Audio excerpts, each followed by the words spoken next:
Yeah, okay, good day, our esteemed viewers. You can listen to what this video that is going viral, in which, as Dokubo said in this video, and our guests will analyze it. Everything. Biafra is dead forever. It will never come. As I fight you, my children will be more brutal to you than myself. Yes, good morning, good afternoon, and good evening, depending on wherever you are watching us from. It's an analysis of politics on the streets. You can subscribe to our YouTube channel, like our videos, share, comment for more political discourse.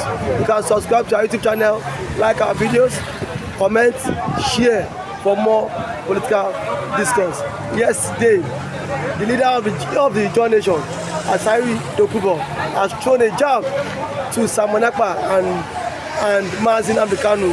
Like, he mocks again. He said Biafra would never be a reality. He said Simon Ekpa Kanu would rot in DSS custody, and sooner or later the law will catch up with Simon Ekpa, and that will be history. So he said Biafra would never be a reality. How can you? If somebody like Nelson Mandela did not die in jail after 27 years of incarceration, not even by the blacks, but by people who are advanced in democracy, who are advanced in the principles of protecting human rights, to people who understand the level, of what human beings represent, could not be able to destroy the life and times of Nelson Mandela after 27 years. Then after 27 years, they came out and begged Nelson Mandela to become the president of South Which I beg. See, it is time. We are like Shylock. The Biafran issue is like Shylock. It's not for commercial purposes. I think Asari should understand that the Biafran quest is not for commercial purposes, and it's not meant for people like him, who will understand that the time will come. Will become Shylock. If you look at Shakespeare, you saw what happened to Shylock was a Jewish money lender. It happens that Antonio was ran out of resources to move ahead in life, and Shylock was contacted to help him. At the end of the day, they couldn't pay, and at the point came that Shylock decided to take a pound of flesh from whoever that is owing him.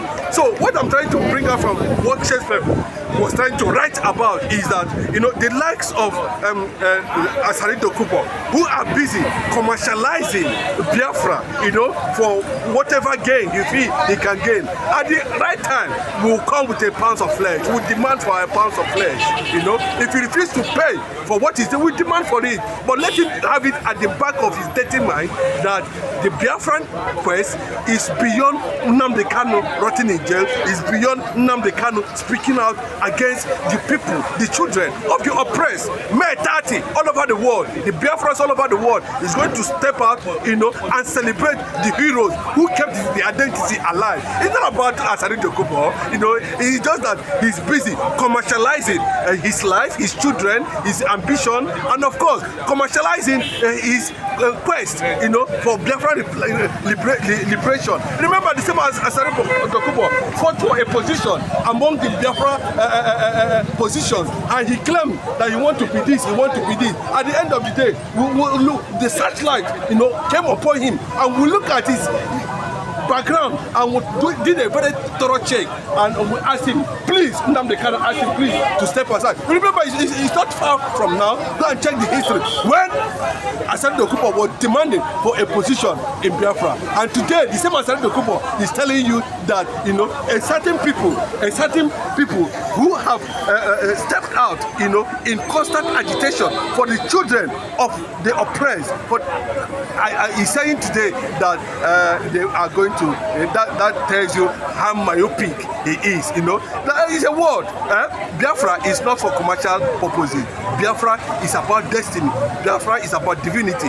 Biafra is about prosperity. Biafra is about blackhood. Biafra is a black kingdom.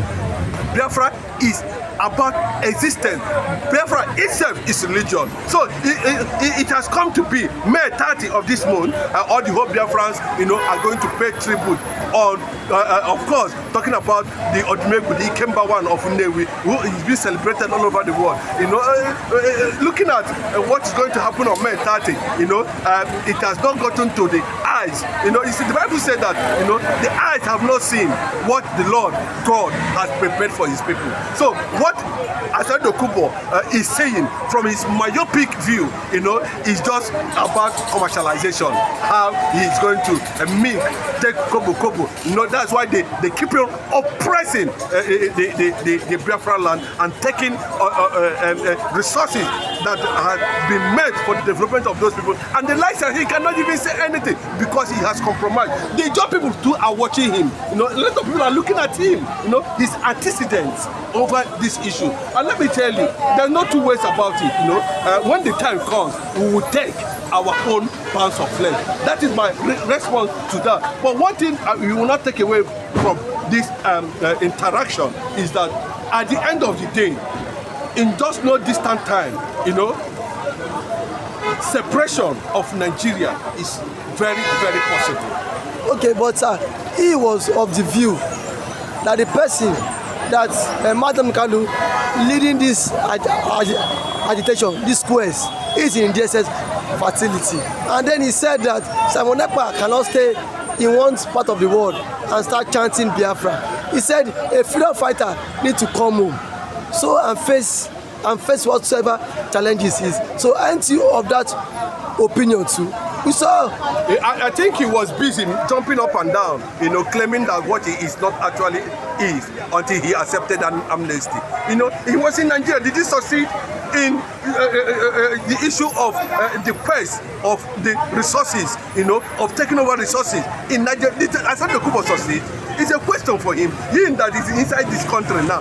What did he do? He has compromised. He has taken bribe. He has been taken to the gutters by the system that be, and that is why he has continued to compromise. He has taken the forbidden fruit called Nigeria, and look at what that has brought to his own mentality. As I'm talking to you now, the mentality of Asari Dokubo now, need to be properly checked, and people are no longer taking him serious because they have seen that the angle is coming from, it's about commercialization of Biafra. And we are taking note of all these things, as they come out, from time to time about him. Nnamdi Kanu, he knew very well, is ahead, 200% ahead of him, So if we continue to make that statement, we of course, it's no longer relevant. A lot of people dismiss him as the Greek pig. That's what they call him. They call him Greek pig. You know what pig is? No matter how you clean him, he will still run to dirty. And that is how the Nigerian virus has, developed and enveloped him mentally. So what we are talking about at this point in time is that the quest for agitation is not about a job, it's not about resources, it's not about any tribe. It's about, divinity and identity. That's what we have said. If he has no identity, that is his business, But Biafrans all over the world saying that they do have identity. Biafra is not an Ijo name. Of course, you should know that. Biafra is not an Igbo name. Of course, you should know that.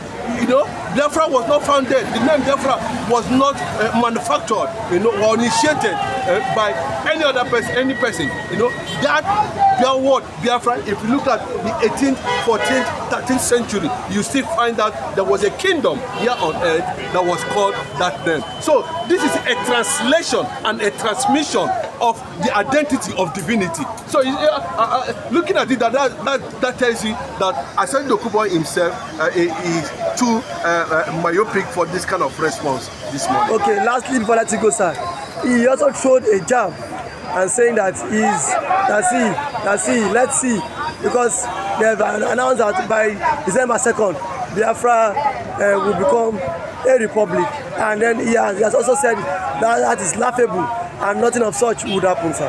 Of course, it's not in his jurisdiction to decide What we want to do is that the US, the UK, the international community, France, Germany, Israel, Canada, Australia, New Zealand, name all the compound nations of the world, Norway, Finland, should all the people the nations that hold firm, including Russia, that hold firm, China, of course, Japan, of course, that hold firm to UN Security Council are the people who will decide what will happen about Biafra. And of course, the US also have a major role to play in the liberation of the children of the oppressed for the past 200 years plus now.